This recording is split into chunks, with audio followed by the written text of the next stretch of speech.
Okay, strap yourselves in for this deep dive. We're going deep into Malcolm Nance's The Plot to Hack America. Let me tell you, this book is a total nail-biter. It reads like a political thriller. Yeah, it does. And what makes it even wilder is that Nance, well, he's not just some conspiracy theorist. The guy is a real intelligence expert. He lays out how Russia supposedly interfered with the 2016 election in meticulous detail. It's pretty convincing. Yeah, he doesn't pull any punches. He connects the dots between cyber attacks, Russian spies, even brings up Trump's past. I gotta admit, it's a lot to unpack, but that's why we're here, right? To help make sense of it all. Exactly. Think of us as your decoders. We'll sift through all the technical stuff and highlight the really important bits. Like one of the most chilling things I got from the book is this idea that Russia was running a coordinated campaign using tactics straight out of the Cold War. He even brings up compromat, compromising material. Remember that word? It's going to come up a lot. Got it. Compromise. So let's get specific. Yeah. Nance starts with the 2016 DNC hack. But he says, it wasn't just any hack. This was a seriously sophisticated operation. And get this. He says it has Russian fingerprints all over it. He even explains how these attacks actually work. Yeah, and this is where it gets really interesting. Nance introduces us to these groups identified by CrowdStrike. Fancy Bear and Cozy Bear. The names themselves aren't important, but their connections are. Fancy Bear is linked to the GRU, that's Russia's military intelligence. And Cozy Bear, they're tied to the FSB, the KGB successor. We're not talking about, some random hackers here. This is state-sponsored stuff. So this wasn't some teenager messing around their basement. This was a well-planned attack. But how did they actually pull it off? Nance gets into some pretty technical stuff here, talking about advanced persistent threats. Right, and those are really important to understanding how these attacks happen. Think of it like a digital siege, not a quick break-in. They use things like spear phishing, basically tricking people into clicking bad links or opening dangerous attachments, and then, of course, malware to get inside the DNC systems and control them. It's kind of scary how they exploit human weaknesses, even in places with supposedly tight security. Nance mentions this one spear phishing attack where they used a fake website. It looked like a real DNC department, but the URL, well, it was cleverly misspelled, misdepartment.com, makes you realize how easy it is to fall for these tricks. Absolutely. And what's even scarier, the DNC hack wasn't a one-off. Nance describes other attacks by these cyber bears. They went after organizations like the World Anti-Doping Agency, the French TV station TV5 Mon, even the Estonian government. Wow, so it's like a pattern of aggression, all pointing back to Russia. But then Nance introduces this whole new character, Gussifer 2.0. He's the guy who claimed credit for the DNC hack, calling himself a patriotic hacker. Right. But Nance sees through that. He thinks it was a classic disinformation tactic, muddying the waters. Gussifer claimed to be just this lone Romanian hacker, but his online activity and the technical analysis, totally suspicious. Nance makes a strong case that this was just Russia trying to shift the blame. The way Gussifer presented himself, it was almost too much, right? Like he was trying to be this mysterious character. Yeah, exactly. And his claims were all over the place. They didn't even make sense technically. Nance points to an interview where Gussifer is bragging about being famous and risking his life for this so-called personal project. A little too convenient, don't you think? So if Russia was behind the hack and tried to cover it up, the big question is why? This is where Nance's deep dive into Trump's relationship with Russia gets interesting. He goes way back to a trip Trump took to Moscow in 1987. Then he dives into Trump's business dealings in the 90s and 2000s. We're talking decades of potential connections. And here's where the plot thickens. Nance highlights all these connections Trump has to Russian oligarchs, guys with ties to the Kremlin. He even quotes this former KGB officer, Yuri Bezmenov. He described how the KGB used to target people with big egos, people who weren't too concerned about morals. Nance suggests Trump fits that profile. Whoa, that's a chilling thought. Uh-huh. Was Trump being used by Russia without even knowing it, a pawn in their game? Nance digs into some specifics to support this idea, like he looks closely at Trump's involvement with the Bayrock Group. It was a real estate company with some shady Russian connections. Right. And Nance points out all these allegations about Bayrock's ties to convicted criminals, questionable financing, the whole nine yards. This wasn't just about business deals. It suggests a much deeper and potentially darker relationship. It's like peeling back layers of an onion. And each layer gets more complex, more worrying. Yeah. And then Nance brings up something I hadn't even considered. The 2011 White House Correspondents' Dinner. The one where Obama and Seth Meyers roasted Trump. Oh, yeah. Nance suggests that this public humiliation might have made Trump resentful. What's fascinating is how he connects this to Trump's actions later on, implying that maybe it pushed him closer to Putin, like a way to regain his standing on the world stage. It's a really interesting psychological angle to this whole story. So, like, a personal insult might have had global consequences. Yeah. It definitely makes you think. So we're seeing a potential motive, a history of connections, and maybe even a psychological vulnerability. This is where Nance brings in compromat, right? That Russian tactic of using compromising info to control people. Exactly. It's more than just blackmail, though. It's about controlling the narrative, influencing decisions, taking down your opponents. Nance suggests that Russia might have tried to get compromise on Hillary Clinton to damage her campaign, maybe even control her if she won. It's straight out of the Cold War playbook. And he's not just speculating. Nance gives some pretty chilling examples from history, like the case of Yuri Skuratov, a Russian prosecutor who is investigating corruption in the Kremlin. That's right. And what happened to him? Well, suddenly a video appears showing him with prostitutes. It was aired on state TV, and boom, his credibility is shot. His investigation is derailed. It's a brutal reminder of how effective compromise can be, how it can silence dissent and maintain control. Makes you wonder if they tried something similar with Clinton, or even Trump. But Nance doesn't stop there. He looks at Trump's inner circle, the guys with close ties to Russia, people like Paul Manafort, Carter Page, Roger Stone. The Kremlin crew, right? Their connections to Russia seem pretty deep. Oh yeah, way beyond just casual handshakes. Nance digs into all those connections, links them to oligarchs, businesses, even intelligence agencies. It really makes you question their motives. Were they working for Russia even unknowingly? Like Nance is saying, maybe Trump was surrounded by these people who were already in Russia's pocket, whether he knew it or not. That's the million-dollar question, isn't it? Intentional or just blind trust? He brings up Manafort's work for Viktor Yanukovych, the pro-Russian Ukrainian president. The guy was basically kicked out of office in an uprising, but those ties to the Kremlin were there. And then there's Carter Page, who supposedly met with Russian officials during that 2016 trip to Moscow. These aren't just random events, they're patterns that deserve a closer look. Absolutely. But it's not just about these individual connections. Nance also looks at what Trump was saying publicly about Russia, about Putin. He highlights all the praise Trump heaped on Putin, his calls for closer ties with Russia. I mean, this was totally against decades of Republican foreign policy. People were definitely raising eyebrows. It's like he was bending over backwards to make Putin happy, even if it went against his own party. Exactly. And then there's that crazy moment during the campaign when Trump just blurts out, "Russia, if you're listening, I hope you can find those 30,000 missing emails." I mean, wow, right? It felt like he was openly inviting foreign interference. I remember that. Sent chills down my spine. And even after all the intelligence agencies confirmed Russia interfered, Trump just kept downplaying it, saying he had a great relationship with Putin, how popular Putin is in Russia. It's almost like he was more worried about keeping Putin happy than dealing with a threat to our democracy. Nance's analysis really makes you think about where Trump's loyalties lay. You know, Nance's book has really shown me how complex this whole cyber warfare thing is. It's not just about hacking computers. It's about messing with information, creating chaos, undermining trust in our institutions.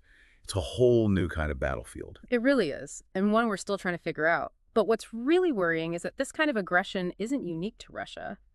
Nance brings up other incidents, like those cyber attacks on Estonia back in 2007. Remember those? Yeah, I remember that. Those attacks were a wake-up call for a lot of countries.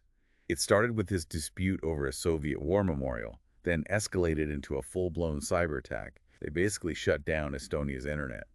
It showed just how vulnerable we are in this digital age. Absolutely. And then there's what happened in Georgia in 2008.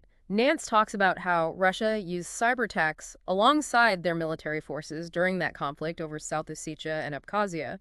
It was a classic example of hybrid warfare, blending traditional military tactics with cyber attacks and disinformation.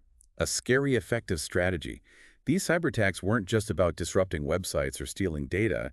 They were about creating chaos, making people doubt the government, even trying to influence the outcome of real-world events. It's pretty chilling when you think about the potential consequences. Totally. And it's not just nation states we have to worry about. Nance also talks about the rising threat from criminal hacker groups like the Carbonac gang. These guys are super sophisticated, and their only motivation is money. They've stolen billions from banks and businesses around the world, and often get away with it. So we've got state-sponsored hackers, criminal gangs, hacktivists, even lone wolves. It's a lot to keep track of. It is, and as technology keeps advancing, the threats are only going to get more complex, more sophisticated. That's why Nance stresses how important cybersecurity awareness is. We all need to be more careful about protecting our data and our systems. So what can we actually do about all this? Does Nance offer any solutions? Because it's easy to feel overwhelmed by all this talk of cyber warfare and manipulation. He does, actually. Nance doesn't just leave us hanging with doom and gloom. He gives us some concrete things we can do to protect ourselves, both individually and as a society. First and foremost, strong passwords, multi-factor authentication, simple steps, but they make a huge difference. It's like locking your front door, right? Basic security, but we often forget. And speaking of simple steps, we need to be way more careful about phishing attacks. Always double check those email addresses. Don't click on any suspicious links. My grandma always says if it sounds too good to be true, it probably is. Your grandma sounds wise. And it goes beyond personal responsibility, too. Nance calls for the government to invest more in cybersecurity infrastructure, in research. He says we need to be proactive in defending our critical infrastructure, like power grids and financial systems, from these attacks. Think of it as building digital defenses for our most important assets. He also talks about closer cooperation between the government and private companies. After all, a lot of these threats are aimed at businesses, not just government agencies. Exactly. It's a shared responsibility. He even suggests creating a kind of cybersecurity SWAT team that could react quickly to major attacks. It's an interesting idea, bridging that gap between public and private sectors. So cybersecurity isn't just a tech issue anymore, it's a national security issue, one that needs a serious, coordinated approach. For sure. And Nance's analysis of the 2016 election really highlights how these cyber threats can impact our democracy in a big way. It's a wake-up call we can't ignore.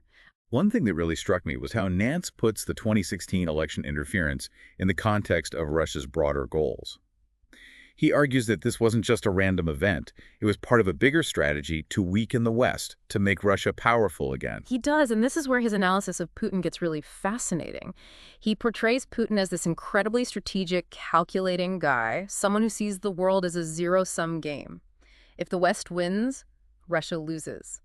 It's a perspective shaped by his KGB background, that deep distrust of the West. So he's not just reacting, he's actively working towards a goal. Exactly. Nance argues that Putin sees things like NATO and the European Union as threats to Russia's very existence. He wants to break them up, cause trouble between Western countries, and ultimately create a world where Russia is in charge. It's a grand vision, and he's been pursuing it pretty effectively.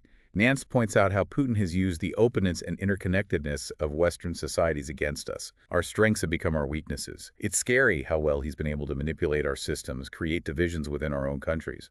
It is, and it shows how urgently we need to respond. Nance says we need to be more assertive in pushing back against Russia, both online and in the real world. But he also says we can't beat Russia at its own game. Ah. We need to play to our strengths, our democratic institutions, our free press, our commitment to the rule of law. Right. We need to focus on what makes us different from Russia, not try to be like them. And we need to be united. Putin's hoping we'll be divided and complacent. We need to prove him wrong. That's a powerful message. It reminds us that the future of our democracy depends on us defending it.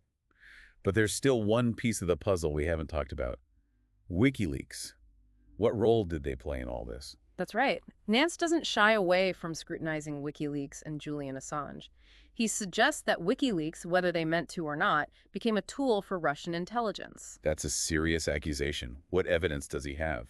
Well, he traces Assange's history, from his early days as a hacker to founding WikiLeaks. He highlights Assange's distrust of authority, his belief in radical transparency, and his willingness to break the rules. Assange has always been controversial, but things really blew up in 2010 when WikiLeaks started publishing tons of classified U.S. government documents leaked by Chelsea Manning. Those leaks were huge news. Diplomatic cables, military reports, even video of a U.S. airstrike in Baghdad that killed civilians. It was a massive embarrassment for the U.S. and a defining moment for WikiLeaks.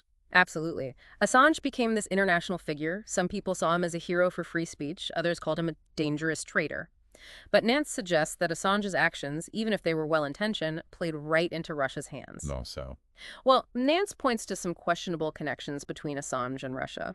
Like in 2012, Assange hosted a show on RT, a Russian state-controlled TV network. That raised eyebrows even to back then, and looking back, it seems even more suspicious. that's definitely not a good look. And then there's the timing of the DNC email leaks in 2016.